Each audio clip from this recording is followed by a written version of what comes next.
thing was a symbol. You mean this? Yes. That exactly. What we wondered is... what is it? What is it? Well, it's the sign of the Deathly Hallows, of course. The what? The what? The Deathly Hallows. I assume you're all familiar with the tale of the three brothers. Yeah. Yes. No.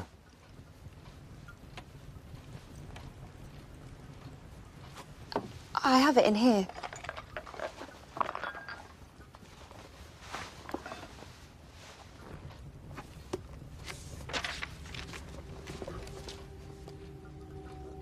There were once three brothers who were travelling along a lonely, winding road at twilight. Midnight. Mum always said midnight. But twilight's fine. Better, actually. Do you want to read it? No. There were once three brothers who were travelling along a lonely, winding road at twilight.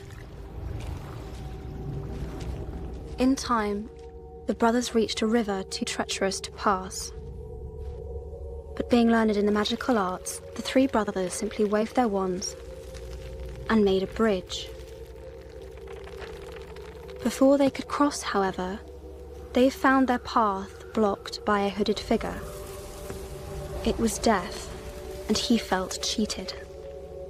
Cheated because travellers would normally drown in the river, but Death was cunning. He pretended to congratulate the three brothers on their magic, and said that each had earned a prize for having been clever enough to evade him. The oldest asked for a wand more powerful than any in existence, so Death fashioned him one from an elder tree that stood nearby. The second brother decided he wanted to humiliate Death even further, and asked for the power to recall loved ones from the grave. So Death plucked a stone from the river and offered it to him. Finally, Death turned to the third brother. A humble man, he asked for something that would allow him to go forth from that place without being followed by Death. And so it was that Death reluctantly handed over his own cloak of invisibility. The first brother travelled to a distant village, where with the elder wand in hand, he killed a wizard with whom he had once quarrelled. Drunk with the power that the elder wand had given him, he bragged of his invincibility. But that night, another wizard stole the wand and slit the brother's throat for good measure. And so Death took the first brother for his own. The second brother journeyed to his home, where he took the stone and turned it thrice in hand. To his delight, the girl he'd once hoped to marry before her untimely death appeared before him.